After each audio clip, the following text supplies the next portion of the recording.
असं मला काहीच बोलता येत नाही आता.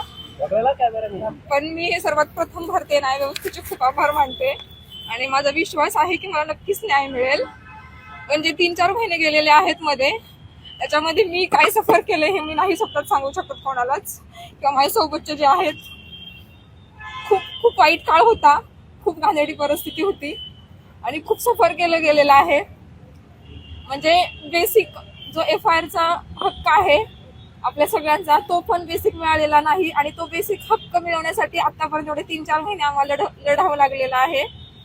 अजून कायच अपेक्षा करावी मला समजत नाही. ज्या पोलिसांवर तुम्ही आरोप केले त्या पोलीस जेव्हा तुमच्या घरी आले होते त्याचं वर्तन कसं होतं?